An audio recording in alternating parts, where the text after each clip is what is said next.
Guarantee హామీలో పెట్టినందుకు తెలంగాణ ప్రజాప్రభుత్వానికి ప్రీత ముఖ్యమంత్రి రేవంత్ రెడ్డి గారికి కృతజ్ఞతలు చెల్లిద్దామని ఈ యొక్క కార్యక్రమం నిర్వహిస్తున్నాం.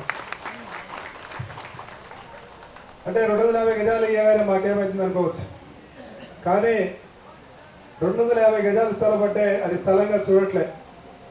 మన త్యాగాలతో మన చెమట రక్తంతో వచ్చినటువంటి తెలంగాణలో మన ద్వారా ముఖ్యమంత్రి 2 సార్లు అయినటువంటి ఉద్యమ నాయకుడు కేసీఆర్ గారు మాజీ ముఖ్యమంత్రి మనల్ని పూర్తిగా మర్చిపోతే ఇదే హాల్లో మనం అనేక మీటింగ్లు పెట్టుకున్నాం.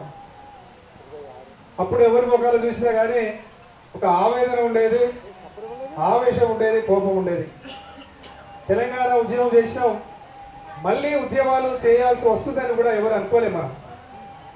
కానీ కేసీఆర్ గారు మనల్ని పూర్తిగా విస్మరిస్తే 6 సంవత్సరాల క్రితం మనము తెలంగాణ ఉద్యమకాల ఫోరాన్ని ఏర్పాటు చేసుకొని తెలంగాణ ఉద్యమకాల ఆత్మగౌరవం సంక్షేమం కోసం ఈ ప్రభుత్వం గుర్తించాలి, అదేవిధంగా అన్ని పార్టీలు గుర్తించాలని మనం అనేక కార్యక్రమాలు చేసాం. దాంట్లో మీరు మీ సహకారం గత 6 సంవత్సరాలుగా మీరందరూ సహకారం అందించబట్టే కాంగ్రెస్ పార్టీ కూడా మేనిఫెస్టోలు పెట్టడం జరిగింది. ఇక్కడ ఈరోజు మన ముఖ్య అతిథిగా వచ్చినటువంటి సార్ కూడా మనం ఎలక్షన్ ముందు చెప్పడం జరిగింది. సార్ కూడా మన కార్యక్రమానికి ఒక కార్యక్రమం హాజరు కావడం జరిగింది.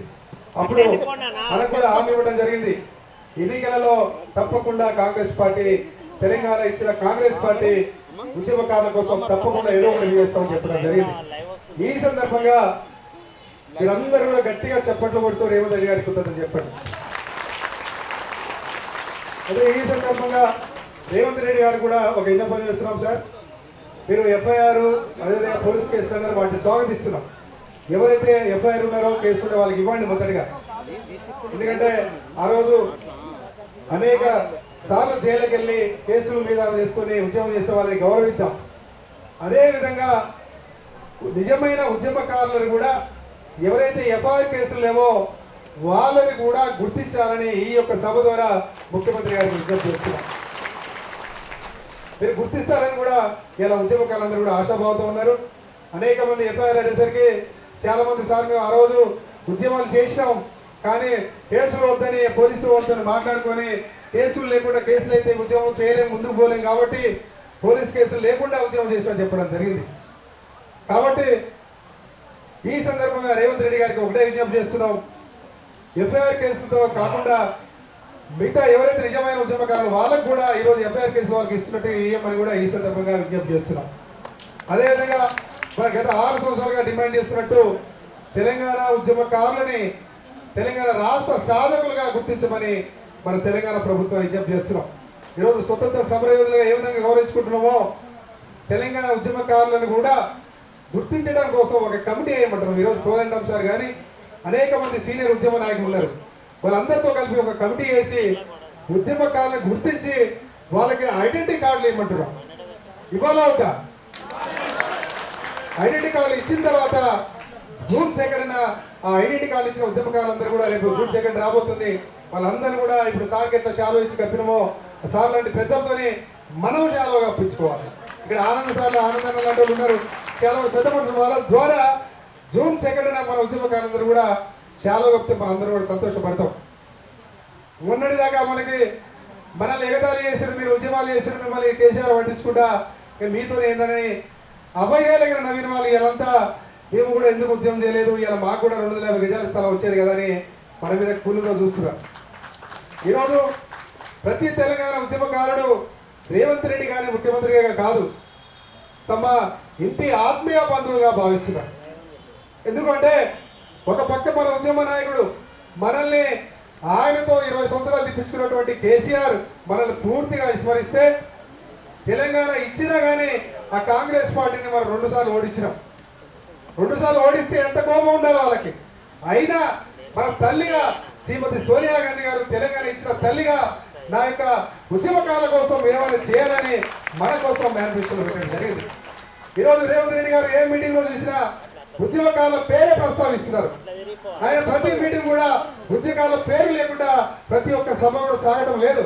కాబట్టి ఈ రోజు మనందరం కూడా రేవంత్ రెడ్డి గారికి ధన్యవాదాలు తెలియజేస్తున్నాం. మరొక ముఖ్యమైన విషయం ఏంటంటే, ఇదే అసెంబ్లీ ఎన్నికల ముందు మనము ఒక డిక్లరేషన్ కూడా ప్రకటించినాం. తెలంగాణ ఉద్యమకాల ద్రోహిగా మారినటువంటి కేసీఆర్ గారిని మనం ఓడిద్దాం ఈ ఎన్నికల్లో, కాంగ్రెస్ పార్టీ గెలుపు కోసం మనం అందరం కూడా ప్రయత్నం చేద్దామని అసెంబ్లీ ఎన్నికలు పిలుపునిచ్చాం. అదేవిధంగా ఈరోజు పార్లమెంట్ ఎన్నికలు రాబోతుంది కాబట్టి ఈ రోజు కూడా మన తెలంగాణ ఉద్యమకాల డిక్లరేషన్ రిలీజ్ చేస్తున్నాం.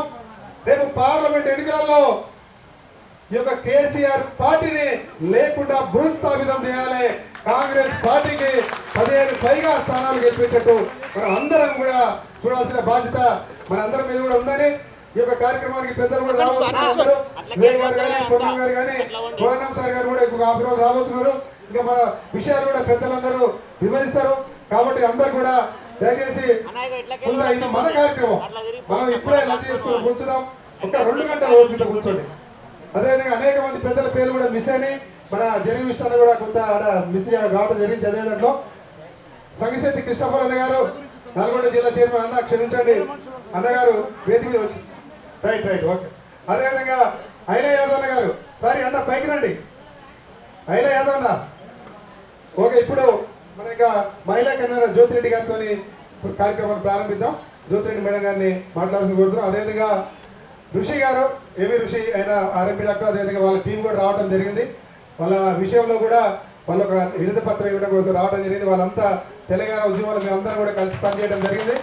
అయితే మన సార్ కూడా ఉన్నారు కాబట్టి సార్ ఏం లేదు సార్ వాళ్ళ ప్రాబ్లం. ఆర్ఎంపీ వైద్యులందరూ కూడా అప్పుడు ఉద్యమంలో ఇంజక్షన్ ఇస్తూ తెలంగాణ వాదాన్ని చెప్పడం జరిగింది. అయితే ఆ 10 సంవత్సరాలు కూడా కేసీఆర్ గారి ప్రభుత్వం అనేక రైడింగ్స్ జరగడం జరిగింది. అయితే ఈరోజు వాళ్ళందరూ కూడా తెలంగాణ ఉద్యమకారులుగా వాళ్ళందరూ కూడా మరి మేము తెలంగాణ కోసం పనిచేసిన మాకేంటంటే ఈరోజు నేషనల్ మెడికల్ కౌన్సిల్ నిబంధనలకు అనుగుణంగా వాళ్ళందరినీ కూడా ఫస్ట్ ఎయిడ్ సెంటర్ని నడిపించుకోవడానికి, అదేవిధంగా వాళ్ళ మీద రైడింగ్స్ కూడా అక్రమ రైడింగ్స్ చేసినా కానీ అవి ఖండించడం కోసం కూడా కాంగ్రెస్ పార్టీ యొక్క మద్దతును కావాలని కోరుతున్నారు. రేపు రాబోయే ఎన్నికలలో కూడా ఈ ఆర్ఎంపీ సంఘాలన్నీ కూడా కాంగ్రెస్ పార్టీ ఎంత మద్దతుగా ఉంటాయని కూడా వాళ్ళు ప్రకటించడానికి ఈరోజు రావడం జరిగింది. కాబట్టి ఆ విషయంలో కూడా పెద్దల ఆలోచనలు కోరుకుంటూ ఇప్పుడు జ్యోతిరెడ్డి గారు మహిళా కన్వీనర్ మాట్లాడుతున్నారు.